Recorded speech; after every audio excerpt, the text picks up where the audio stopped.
Hello everyone. Thank you all for watching the video and leaving such heartfelt comments. Wishing the whole family good health and peace. The next episode begins. After finishing a tense conversation with lawyer Ha about some legal issues, CEO James walked out of his office and stopped abruptly when he saw a group of workers gathered outside, shouting in anger. The workers were demanding their overdue wages, as it had been 3 months since they were last paid. How long do we have to wait for our wages? It's been 3 months and we haven't been paid a single penny, one of them yelled. The hydropower project is stalled, and we have no idea how to survive, another shouted. There's no salary, no work, and the villagers have no water for their fields. Everything is at a standstill, a third worker added. Realizing the gravity of the situation, CEO James approached the group, trying to stay calm but firm. I understand the difficulties you're facing. Please be patient a little longer. I will do everything I can to resolve this. Let me work with the relevant parties to find a solution. Despite the tense atmosphere, James was determined to handle the situation and turned back to his office, preparing for an urgent meeting with his partners to resolve the issues. Meanwhile, from across the street, a man stood watching the scene unfold. He was the one pulling the strings behind the scenes, an investor who had secretly withdrawn his funds from the project. His intention was clear: to sabotage James and ensure the hydropower project failed. As he watched the workers' anger grow, he couldn't help but smirk, knowing that his plan was working. Let them fight, he whispered to himself. James won't be able to recover from this. The man turned away, disappearing into the crowd, leaving CEO James to face the mess he had carefully orchestrated. In the early morning, when the sun just began to rise over the distant mountain range, Deep started her new day. After feeding her dog, Hockey, she gently walked into the chicken coop, where the chickens were still peacefully asleep. The surroundings were still calm, but Deep's work never stopped. She slowly changed the water for the chickens, watching them stretch and wake up, as if greeting the new day with their clucks.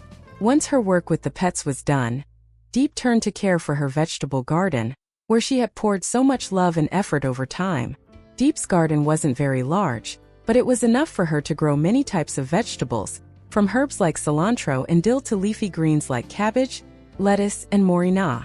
Every morning, Deep would quietly step into the garden, carrying a hoe in one hand and a spade in the other, starting her task of tending each vegetable row. Each plant, each weed was an inseparable part of her life, like dear friends always by her side in every moment of life. Deep bent down, her hands skillfully digging into the soil, loosening the hard earth to allow the plants to absorb nutrients more easily. She was not in a hurry. Each motion of hers radiated care and attention, as if she were tending to something precious. The soil gradually softened, and the plant roots easily penetrated the ground, helping the plants grow strong. The vegetable rows once again came to life after a long night. The work didn't just stop at digging the soil. It also involved cleaning up the yellowing leaves or unwanted weeds that appeared out of nowhere. Deep carefully pulled out each weed, her hands swift yet delicate. Sometimes she had to lean over to remove small weeds growing between the vegetable rows, making her garden neat and tidy. At that moment, the garden seemed to be purified, no longer obstructed by anything that hindered the growth of the plants. Deep's steps were gentle but carried with them patience. She both pulled weeds and checked on the growing vegetables. The morina, cabbage, and lettuce gradually sprouted, flourishing. The hard work she had put in over time was now starting to bear fruit. Deep didn't just view the garden as a task. It was an essential part of her life. Each time she saw the plants growing, she felt joy and happiness. It was the result of perseverance, of tireless effort. After finishing the task of weeding, Deep took the seed bag she had prepared earlier and began sowing seeds into each vegetable row. She skillfully made small holes in the soil, placed each seed into them, and then gently covered them with earth. Each seed she planted carried the hope for a bountiful harvest. Deep cared for each seed like her spiritual children, not only with the expectation that the plants would grow, but also with the joy and pride in what she had done. The next task for Deep was to water the newly sown seeds. She took a bucket of water and watered each vegetable row evenly, carefully, and gently. Water not only helps the plants grow, but also creates the necessary moisture in the soil to allow the seeds to germinate. Diep stood by the rows of vegetables, her eyes following each drop of water falling to the ground, as if she were watching life slowly revive from the earth. After finishing the watering, Diep continued with another important task: preparing wooden trays to protect and care for the plant rows. She went into the storage, grabbed a bundle of wood, and began using a knife and hammer to assemble sturdy wooden trays. Each tray was carefully crafted by Diep, ensuring they would protect the young plants from damage and prevent the soil from eroding during the rainy season. These trays also help the plants receive consistent sunlight, creating an ideal growing environment for the vegetables. Diep skillfully built each tray, her hands now proficient and sure. She wasn't just taking care of the plants, but also protecting them from external factors that could affect their development. When she completed the trays, she proudly looked at the finished product, each tray representing a step forward in her vegetable garden care. Diep's gardening work wasn't just a simple task but a process of care, patience, and precision. She dedicated all her time to the garden, and every day she felt herself growing through each task. She wasn't just growing vegetables, but also nurturing hopes and dreams for a self-sufficient, sustainable life. This garden was not just a place for cultivation. It was a part of Diep's soul, a connection between her and the land, between her and the upcoming bountiful harvests. With every completed task, Diep clearly realized that the vegetable garden was not just a source of food, but also a place where she found peace in her soul. Each morning, when the first rays of sunlight shone down and the young vegetables began to sprout, it was when she felt like she had given herself entirely to life, to every step she took in her journey.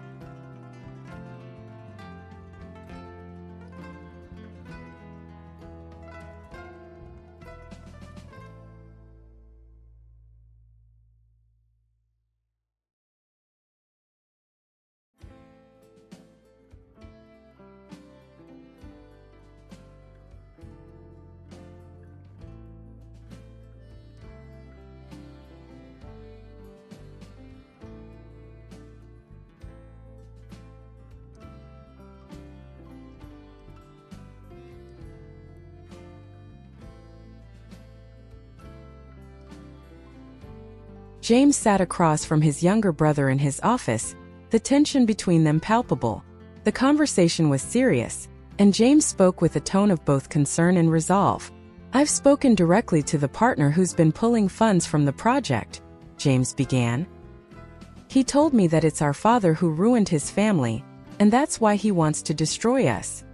His brother was taken aback, confused by the revelation. "What do you mean?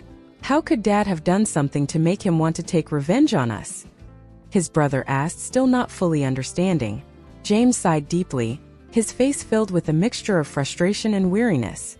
"I've never gotten along with Dad," he said. "So, I need you to ask him about it. When we were still in Vietnam, did Dad do anything to harm other families? Because now they're coming for revenge on ours." His brother fell silent for a moment, processing the information, before he nodded in agreement. He would find out the truth. But then with a concerned look he asked, "And you? How are you holding up? You really seem to be under a lot of stress." James looked at his brother, his eyes showing a deep exhaustion. "It's true," he admitted. "The work, the threats from the competition, and now these old issues coming back. Feels like there's no way out. I've been sick because of the stress." He paused, taking a deep breath before continuing. "I've started to understand the psychology of our enemy. They're trying to break me, but I'm not going to let them win. I want you to spread the word that this stress is affecting me badly. Let him think I'm weak and falling apart. If they believe that, they'll let their guard down." His brother hesitated for a moment but eventually nodded. He understood the plan, though the weight of it all weighed heavily on him. "I'll do it," he said quietly. As his brother left to put the plan into action, James sat back in his chair, staring out of the window, his mind racing. He knew that things wouldn't be easy, but he was determined. His every move now had to be calculated. In the game he was playing, any misstep could mean losing everything, but he was ready to take on the challenge.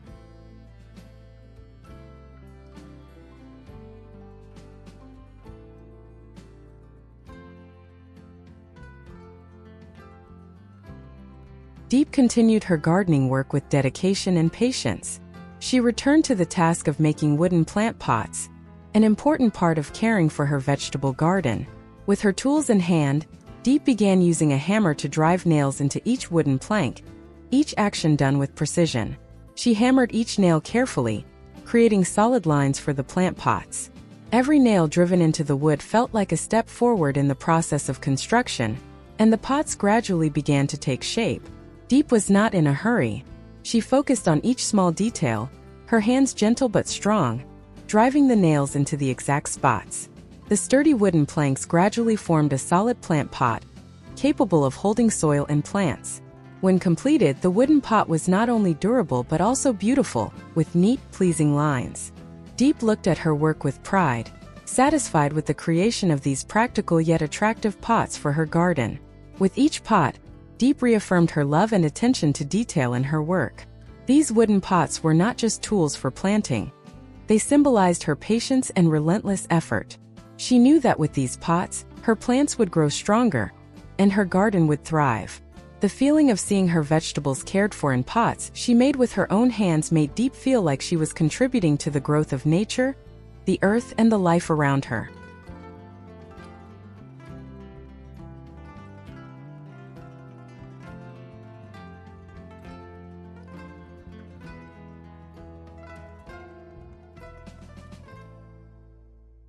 After finishing her work in the garden and completing the wooden plant pots, Deep sat down, tired but proud of her achievements. She took out her phone, intending to call James to let him know that everything was fine and that she was feeling better. However, when she dialed James's number, the call didn't go through. The phone on the other end just kept ringing, then switched to a voice message saying that the call could not be connected. Deep couldn't hide the worry in her eyes. She tried dialing again, but there was still no signal. Each time she pressed the call button, it felt like an empty void, making her more anxious. A growing sense of unease took over Deep's mind. She stared at the phone screen, the light from the screen reflecting in her eyes, making her face appear deep in thought. With every passing second, her thoughts became more frantic. Could something have happened to James? Was he going through something and couldn't get in touch with her? The silence, the lack of communication, made everything feel uncertain and unpredictable. Deep couldn't sit still anymore. The worry was too overwhelming. She stood up abruptly, placed her phone on the table, and quickly ran out of the house without hesitation. She couldn't just wait, not knowing where James was or what he was doing. The feeling of being in the dark, unable to reach the person most important to her, made her heart race with anxiety. Deep hurried outside, her face filled with determination and worry. She ran quickly, her mind fixated on only one thought: to find James, to make sure he was okay.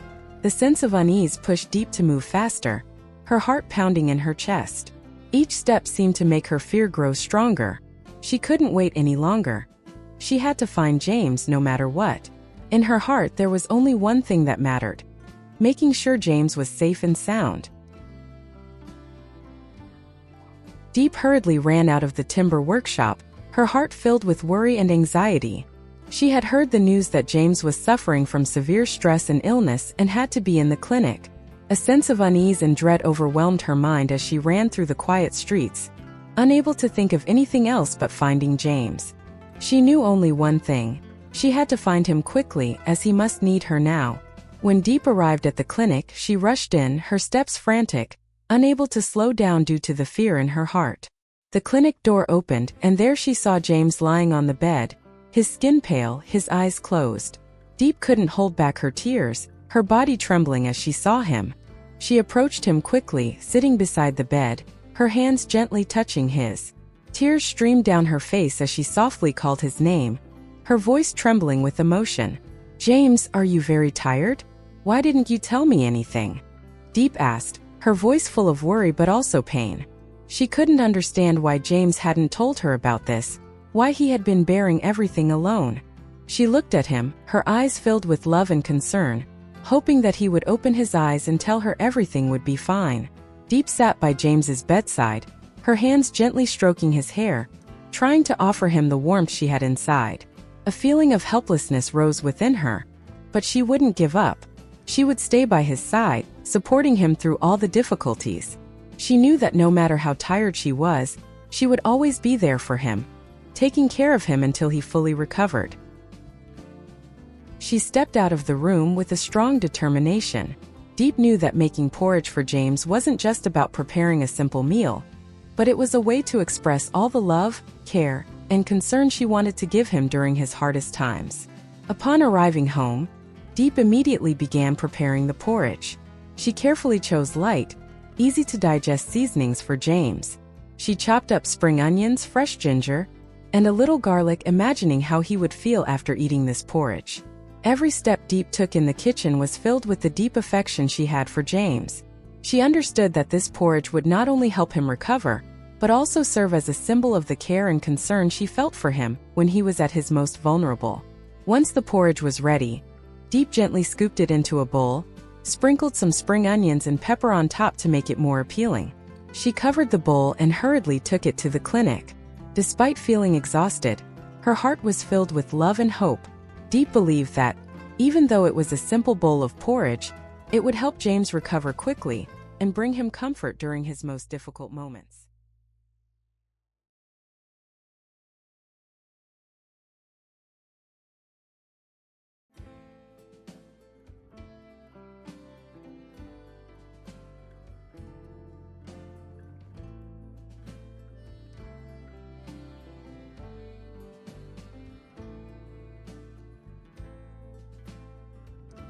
At that moment, the rival competitor arrived at the clinic to visit James. He spoke to the doctor, claiming to be a family member of the patient, and asked to speak privately with James. "Would you mind stepping outside for a moment so I can talk to the patient?" he requested. Once the doctor left, the man leaned in with a smug smile, saying, "I never thought you'd end up like this. I'm the one who called for the shareholders to pull out the funds. You won't find any evidence. I've already destroyed everything. And those workers who caused trouble yesterday? That was my doing. Now you're going to prison." He paused, watching James's reaction, then added with a gleam in his eye, "You want to know who I am now, don't you? Well, I'm the kingpin of the smuggling operation in Thailand. The money I've spent is nothing compared to what I stand to gain. You can start preparing for prison." With that, the man left, his steps light and confident, not knowing that James had set a trap for him. James had secretly placed his phone to record the entire conversation, capturing every word.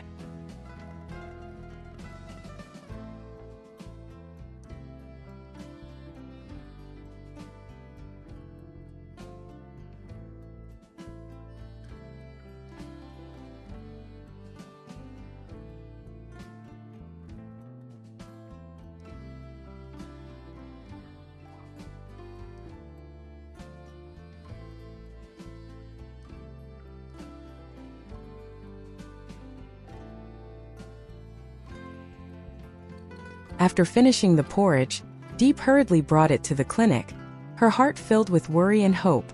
She carefully scooped the porridge, adding spring onions and pepper to make it more appetizing, then headed to James.